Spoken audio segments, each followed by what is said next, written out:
श्री स्वामी समर्थ. होळीच्या सर्वांना खूप खूप शुभेच्छा. तर उद्या सोमवार आलेला आहे आणि सोमवारच्या दिवशी 3 मार्च या दिवशी धुलिवंदन आहे आणि 2 मार्चला आपल्याला होळी साजरी करायची आहे. 2026मध्ये होळीचा सण एक दुर्मिळ योग जो आहे तर तो जुळून आलेला आहे. खगोलीय घटना म्हणजे खग्रास चंद्रग्रहण याच दिवशी असणार आहे. या दिवशी सर्वार्थ सिद्ध योग, रवी योग आणि धन योग असे 3 योग जुळून आलेले आहेत.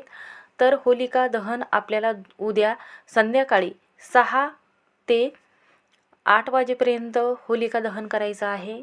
कारण हा होळीचा सण जो आहे हा वाईटावर चांगल्याचे विजयाचे प्रतीक म्हणून ओळखले जाते.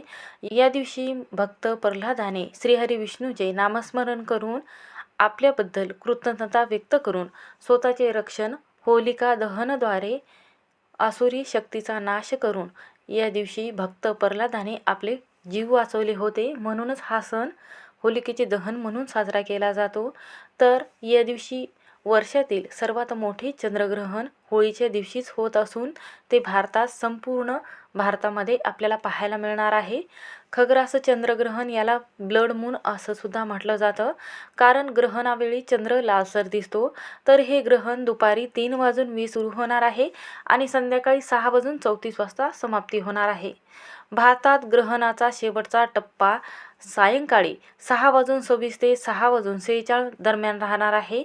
म्हणून या वेळेमध्ये गर्भवती स्त्रियांनी कोणते नियम पाळावे, सूतक काळ कधी आहे आणि त्याचबरोबर या दिवशी काय करावे, काय करू नये, सकाळ ते संध्याकाळ आपल्याला कोणते नियम पाळायचे आहे, नारळाचा अत्यंत प्रभावी उपाय करायचा आहे आणि काही उपाय जे आहेत तर मुलांच्या भविष्यासाठी त्यांच्या घरामध्ये सुखसमृद्धी नसेल किंवा अडचणी दुःख वारंवार येत असेल, मुलावर पतीवर संकट येत असेल, घरातील दारिद्र्य पूर्णपणे संपवावी, त्याचबरोबर कुटुंबावर कोणतेही विघ्न संकट येऊ नये त्यासाठी आपल्याला उद्या आणि परवा म्हणजे 2 आणि 3 तारखेला मंगळवारी आणि सोमवारी या दोन्ही दिवशी आपल्याला हे उपाय करायचे आहे. तर पहा हा उपाय कोणत्या वेळी करायचा आहे, नियम कोणते पाळायचे आहे याची संपूर्ण माहिती आपण या व्हिडिओमध्ये पाहणार आहोत. त्यामुळे व्हिडिओ हा शेवटपर्यंत नक्की पहा. चॅनलवर नवीन असाल तर नक्की सबस्क्राईब करा. कमेंटमध्ये जय महालक्ष्मी हा मंत्र लिहायला विसरू नका. तर पहा चंद्रग्रहण ज्या दिवशी लागणार आहे तर त्या दिवशी गर्भवती स्त्रीने चुकूनही होलिका दहन याची पूजा करू नये. फक्त तुम्ही होळीची पूजा करू शकता, पण अग्नी जेव्हा गौरीला दिली जाते त्या वेळेमध्ये चुकूनही अग्नी पाहू नये, नाहीतर ग्रहणामुळे होलिका दहनाच्या मुहूर्तावर परिणाम होऊ शकतो. अनेक ठिकाणी ग्रहण संपल्यानंतर संध्याकाळी 6:47 नंतर होलिका दहन करणे आपल्या शास्त्रात सांगितले गेलेले आहे. म्हणून उद्या 5:30 वाजल्यानंतर 8 वाजेपर्यंत तुम्ही होलिका दहन. तर होळीच्या दिवशी चंद्रग्रहण असल्यामुळे हा योग सुमारे 100 वर्षानंतर येत असल्याचे वास्तुशास्त्रात सांगितले गेलेले आहे. म्हणूनच आध्यात्मिक आणि वैज्ञानिक दृष्टिकोनातून हा दिवस खूप शुभ मानला जातो. असं म्हटलं जातं की या दिवशी घरामध्ये काही चुका करू नये, त्याचबरोबर कोणाचा अपमान करू नये. या दिवशी वांग, उडदाची डाळ, मसूर डाळ किंवा मांसाहारी पदार्थ जे आहे तर ते खाणे टाळायचे आहे. या दिवशी चुकूनही कोणी कितीही आग्रह करत असेल तरीही आपल्याला जी खीर आहे तांदूळाची पांढऱ्या रंगाची खीर, तर ती कोणीही कितीही तुम्हाला आग्रह करत असेल तर खाऊ नका. भात असेल, शेवळ्याची खीर असेल, पेढा असेल, बासुंदी असेल, हे पदार्थ चुकूनही खाऊ नका.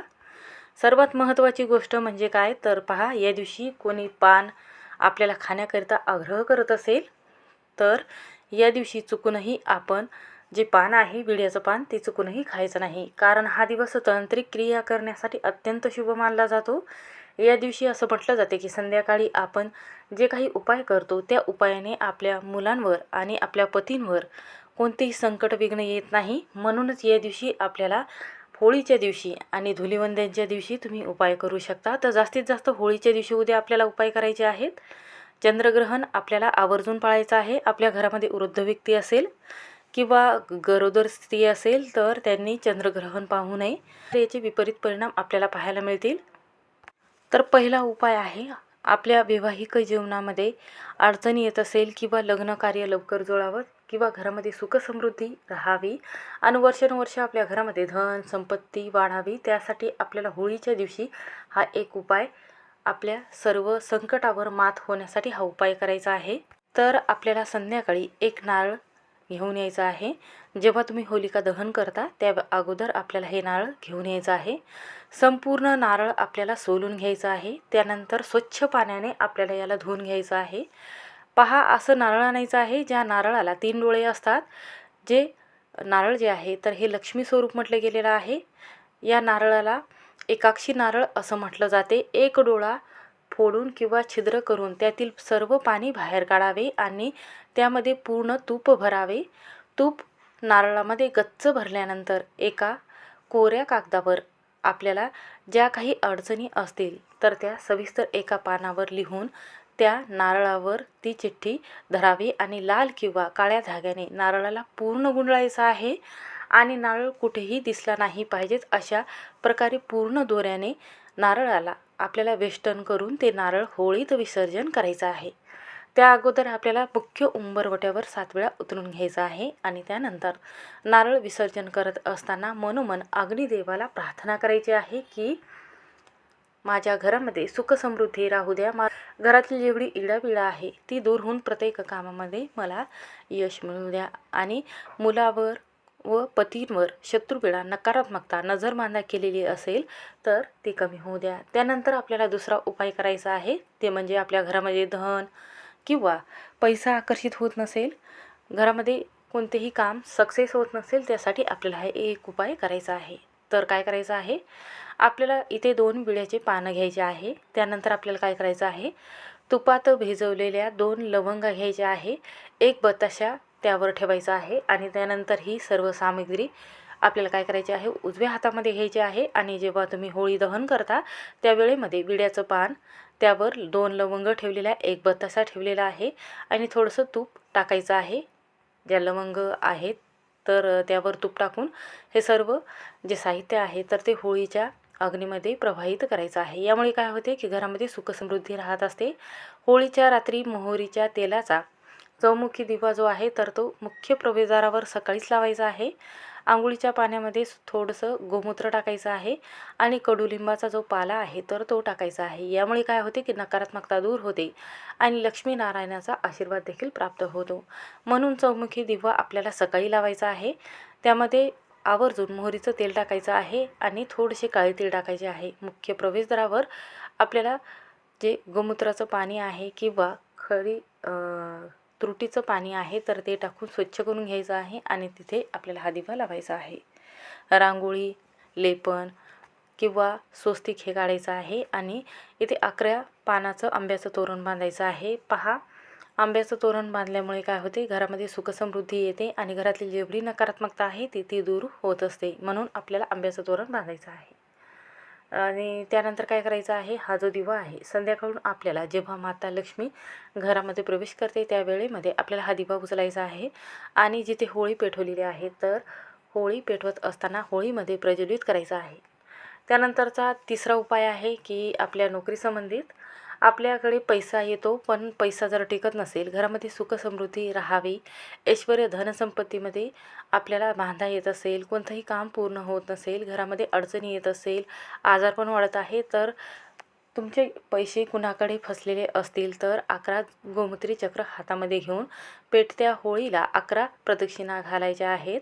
पाणी अर्पण करताना नंतर एका पांढऱ्या कागदावर रक्तचंदनाने आपल्याला ज्या व्यक्तीकडे पैसे अडकलेले आहेत त्याचं नाव लिहा आणि त्या कागदात 11 गोमूत्री चक्र ठेवून पुडी बांधायची आहे आणि कुठेही खड्डा खणून आपल्याला हे जे गोमूत्री चक्र आहे आणि पुडी आहे तर ती बांधून तिथे गड्डा खणून पिंपळाच्या झाडाखाली आपल्याला हे जे पुडी आहेत किंवा गोमूत्री चक्र आहेत तर ते टाकायचे आहे आणि माता लक्ष्मीला मनोमन प्रार्थना करायची आहे की माझे अडलेले पैसे जे आहेत किंवा अडकलेले पैसे आहे तर ते पैसे मिळण्याचा मार्ग मोकळा होऊ द्या आणि व्यापार किंवा नोकरी असेल तर त्यामध्ये वृद्धी होऊ द्या. 21 गोमूत्री चक्र होळीच्या रात्री शिवलिंगावर अर्पण करावी. यामुळे आवर्जून तुमच्या कोणत्याही कामामध्ये तुम्हाला यश मिळत असते. त्यानंतरचा चौथा उपाय आहे, जर आपल्या जीवनात लग्न कार्य मुलांचे लवकर ठरत नसेल किंवा मुलाच्या कोणत्याही कार्यामध्ये त्याला सफलताही मिळत नसेल, तर आपल्या पत्रिकेमध्ये राहूच्या दोषामुळे समस्या निर्माण झालेल्या असेल, कोणतंही काम तुम्ही करायला जाता त्यामध्ये यश तुम्हाला मिळत नसेल, तर या दिवशी काय करायचं आहे, एक नारळ घेऊन यायचं आहे. नारळाची पूर्ण शेंडी आपल्याला काढायची आहे. तर इथे नारळाला डोळा तोडून आतील पाणी पूर्ण काढायचं आहे. मग त्यात जवसाचं तेल जे आहे किंवा जवस जे आहे तर थोडेसे भरायचे आहे. त्यामध्ये थोडासा गूळ टाकायचा आहे आणि त्यानंतर काय करायचं आहे, आपल्याला हे नारळ जळत्या होळीत टाकण्या अगोदर ज्या व्यक्तीच्या कुंडलीमध्ये दोष आहे, राहूकेतू आहे, तर त्या व्यक्तीला आपल्याला पूर्व किंवा उत्तर दिशेला बसवायचं आहे आणि त्यानंतर त्याच्या अंगावरून 7 वेळा हे नारळ उतरून आपल्याला होलिका दहनमध्ये अर्पण करायचे आहे. त्यानंतरचा चौथा उपाय आहे, जर आपल्या घरामध्ये अडचणी येत असेल किंवा नकारात्मकता असेल किंवा कोणी तांत्रिक क्रिया केलेली आहे तर त्याचा प्रभाव आपल्या घरामध्ये होत असेल व्यक्तीवर, किंवा वाईट दृष्ट लागलेली आहे, नजर आहे, नजर दोष आहे, शत्रुपीडा आहे, करणी बाधा आहे, तर ती लागलेली असेल तर आवर्जून या दिवशी काय करायचं आहे, घरामध्ये नकारात्मक शक्ती जर असेल तर आपल्याला असं वाटत असेल की एखाद्या आत्माचा आपल्या घरामध्ये वास आहे किंवा पितृदोष आहे, तर होळी पेटल्यानंतर त्यातील थोडीशी अग्नी घरी घेऊन, म्हणजे जी गौरी आहे जी पूर्णपणे जळालेली आहे, राख आहे, तर घरातील आपल्याला आग्नेय कोपऱ्यामध्ये तांब्याच्या किंवा मातीच्या भांड्यात आपल्याला जी राख आहे तर ती भरून ठेवायची आहे. आणि त्यानंतर काय करायचं आहे, आपल्याला मोहरीचा तेलाचा दिवा तिथे लावायचा आहे आणि तुमच्या मनातील जी काही इच्छा आहे तर या दिव्याला ओवाळून सांगायची आहे, हात जोडायचे आहे आणि त्यानंतर ही राख जी आहे तर पूर्ण आपल्या घराभोवती किंवा आपल्या घरामध्ये जे झाडं आहेत त्यामध्ये टाकायचे आहे. असं केल्याने काय होते की आपल्या घरामध्ये जे भूत प्रेत बाधा, नजर बाधा यापासून मुक्तताही मिळत असते. म्हणून हा उपाय आवर्जून होळीच्या दिवशी करून पहा, सर्व कामामध्ये तुम्हाला यश मिळेल. श्री स्वामी समर्थ. व्हिडिओ आवडला असेल तर स्किप न करता शेवटपर्यंत नक्की पहा.